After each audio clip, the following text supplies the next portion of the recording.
Going to discuss Adolf and this whole concept of a dark lord who should not be named. Adolf, the only bad people ever, there's only two of them, by the way, Putin and Adolf. If you're looking for people that behave like literally, it ain't me, buddy. You got to start examining your own government. All right, ladies and gentlemen. All right, all right. You saw the thumbnail, you saw the title. Now, earlier this week, I did a video addressing some concerns I had about Candace Owens.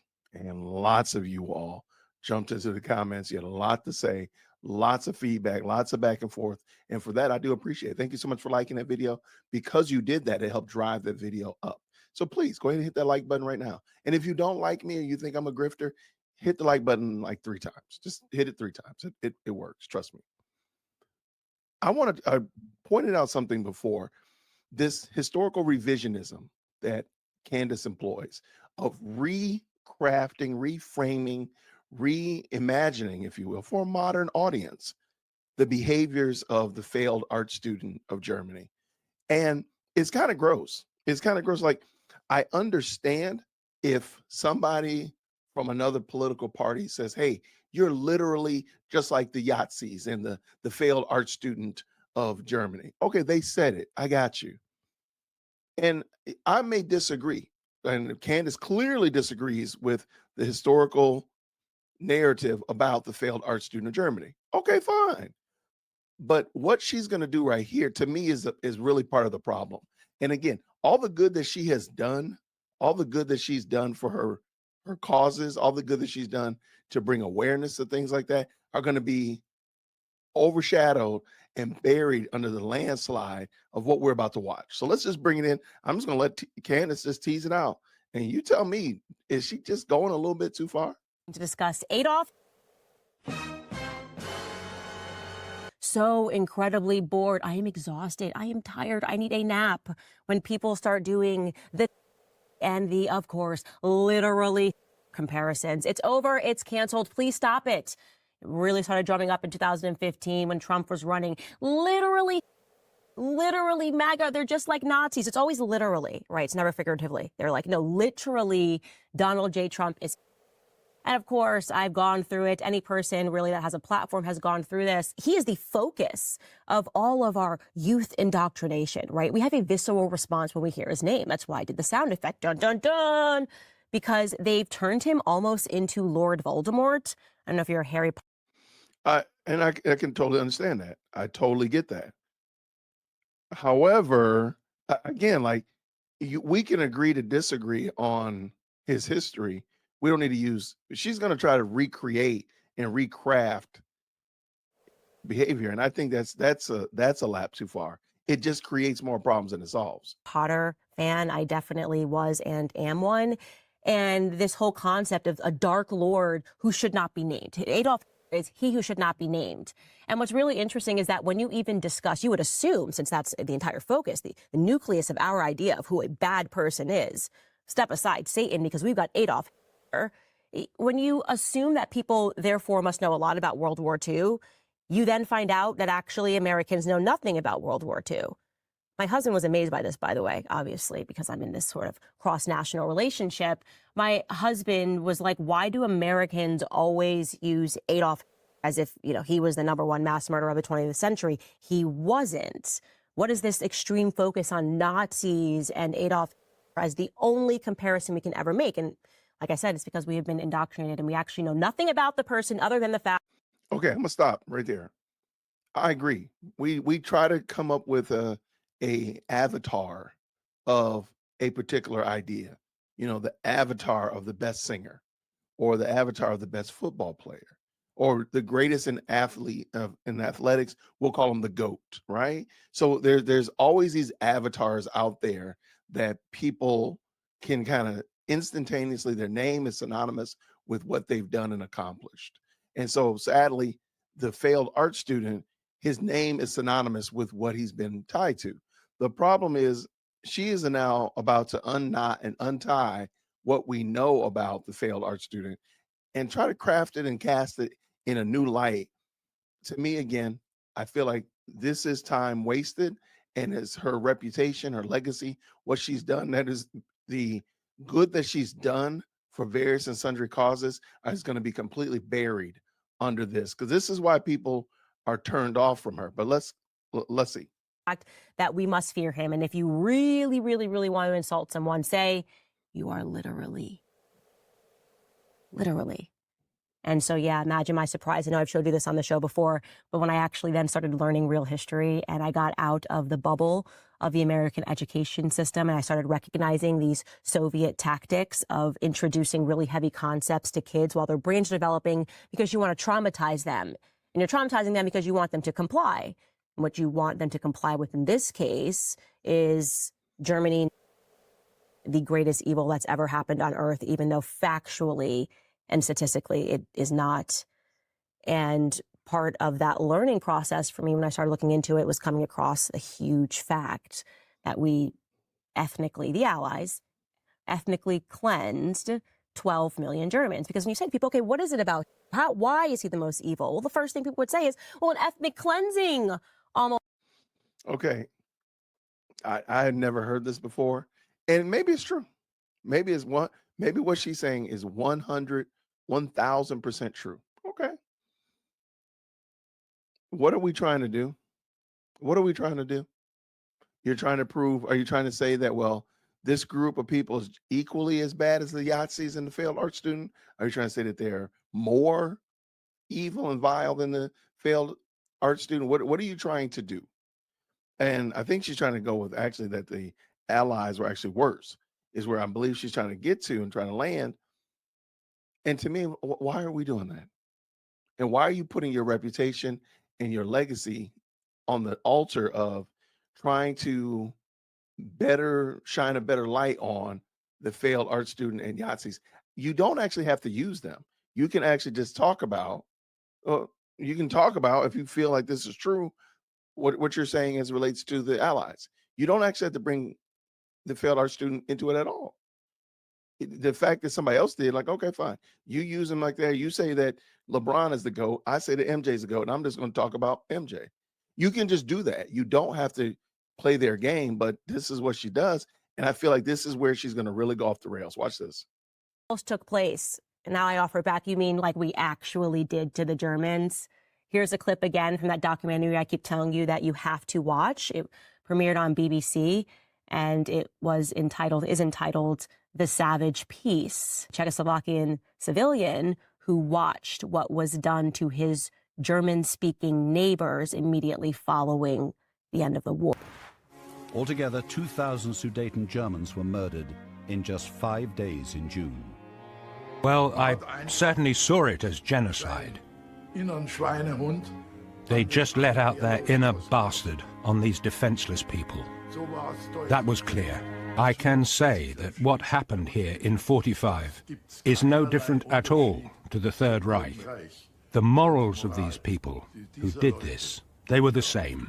They were the same. You're probably thinking, but Candace, literally, had the camps. That's what made it different. It was the camps. Imagine camps being used to kill people. Oh, you mean the exact same camps that we then transferred the Germans into so that we could, mass kill them? Yeah, I bet you've never heard the name Solomon Morel before, and you should know about him because Solomon Morel is an interesting character. He had some Soviet training, and then one day he just stood up on top of a table and said to these innocent German-speaking civilians, I'm going to torture you because I don't know where my parents are, and they were put into camps. And then he began to torture these individuals who were completely guilty of nothing. The pyramid method was when four were thrown next to each other, and four then diagonally on top of them, and then another four, until they were quite high. And then not always, but every so often the militia climbed on top, and they danced on the prisoners. No one came away from this unharmed, and people died. I wanted to force my mother to commit suicide. Men took their lives by hanging, and women by walking into the electric fence. All under the direction of Solomon Morel. He was a particularly sadistic individual. And you might be thinking, oh, sure, something must have happened to him. He must have faced some consequences. And you'd be right. He did. In 1996, and this is according to his Wikipedia page, Solomon Morel was formally indicted of genocide by the Polish Public Prosecutor's Office. The indictment was later amended to include war crimes, crimes against humanity, and communist crimes because he was a commie. The latter charge was added in 2004 and constitutes a specific crime under Polish criminal law. So in 1998, Poland requested that he be extradited for the trial, but Israel refused.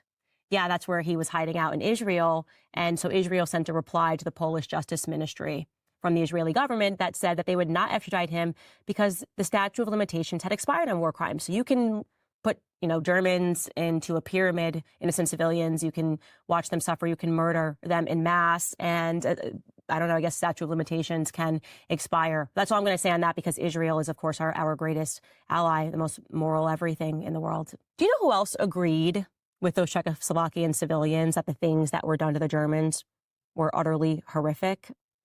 General George Patton Jr. You're probably familiar with his name because he was a very decorated U.S. general in World War II who led the Third Army, both in France and in Germany.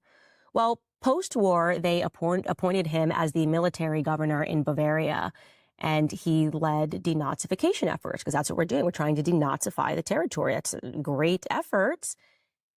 But then they say that as he was leading this, he became, quote unquote, increasingly erratic.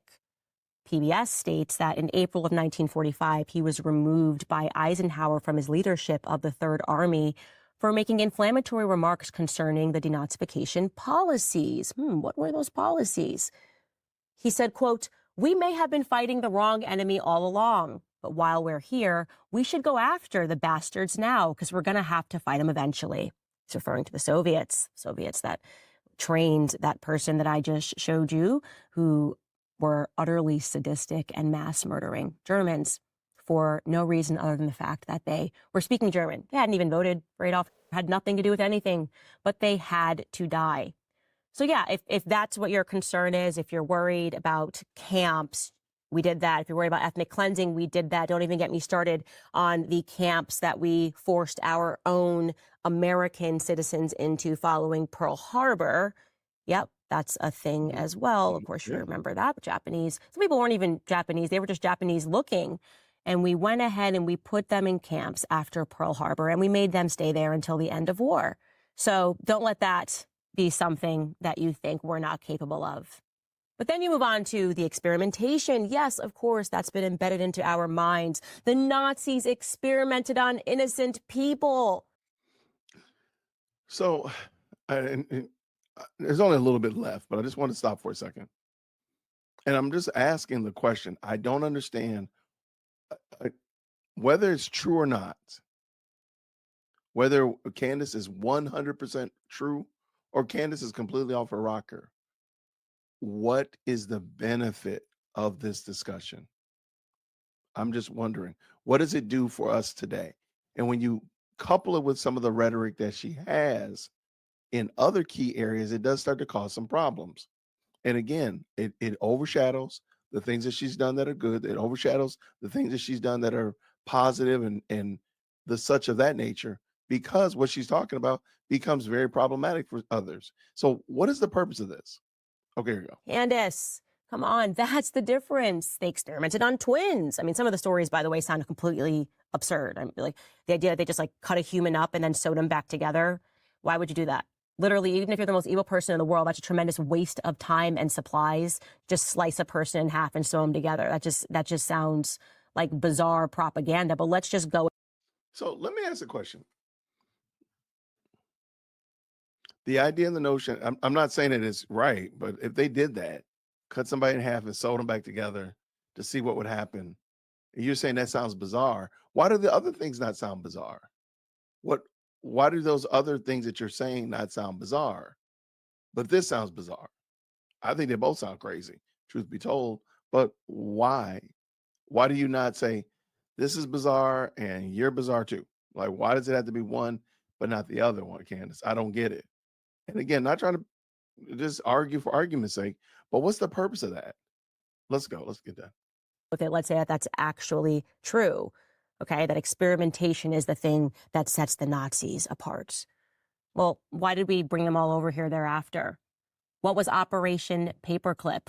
We took all of those top scientists and we brought them to America. I wonder why we did that. Maybe for a little more experimentation. Have you heard of Dr. Sidney Gottlieb? Have you ever heard of the CIA? If you think experimentation is unique to the Nazis, you need to wake up. Oh, but Candace, the Nazis murdered people with the special needs. You heard of Planned Parenthood? They literally tell you to abort your children if they have special needs. You learn that in the school system. Shout out. Of course, if we do it, it's different. It's different because we're not literally, we drop bombs in entire populations. We firebomb Christians. We drop a nuke on praying Catholics. And if you know about it, you get screamed at by the propagandists in the West. Knowing about it is the crime. But they get very uncomfortable when you know stuff that they did not put into your book when you were in middle school to traumatize you into compliance of believing that the only bad people ever, there's only two of them, by the way, Putin and Adolf. So to those people, I'm just going to say, spare me, because I'm not going to stop talking about real history. I'm going to educate people that follow me about real history, because it's the only way that we're going to prevent these psychopaths from doing more psychopathic things in the future. If you're looking for people that behave like literally, it ain't me, buddy. You got to start examining your own government. That's all I'm going to say. And again, I don't disagree. Maybe she might be on the money. I don't know. So this is information that I'm learning. I need to look into, and that's fine. My only question is to Miss Owens is, are you going to lose your voice in other areas as you're screaming and shouting about this issue? Are you going to lose your impact? People are going to start looking at you, because Candace does start to embrace some other conspiracies. And this is part of what I said on my Substack about the video that I did earlier this week. And I said, like, this embracing of these new ideas and, dare I say, conspiracies is going to overshadow and bury the good that you've done and the good that you've added to society. And now people are just kind of lumping it all together and just tossing it all away because of this. So I don't know if this is necessarily, I don't see what the purpose of it is. You can talk about the bad things that the government has done. I think that's a good argument we can have. We can have a good understanding and gain a good understanding of that. Absolutely. But to couch it in language as if you're comparing or trying to take some of the pressure off of the failed art student and the Yahtzees, to me, I don't see what the purpose of that is. But let me know what you think. Do you agree with me? Maybe I'm off. Maybe you just think I'm off. Yeah, look, you all let me know last time if you thought I was off. So I'm glad that you did that. So come on, jump back up in this chat again. Let's do it again. Let me know. Do you agree with Candace? Do you agree with me? Do you think that maybe it might be a little bit much? She's sacrificing a lot of her goodwill for this. Let me know. I would like to hear what you think. I appreciate you liking the video. As I said before, I thank you so much for subscribing and becoming a subscriber to the channel. It helps the channel grow, of course, and it also gets us just that much closer to our goal of 50,000 subscribers. Looking forward to rocking with you all real soon. And until then, everybody, grace and peace.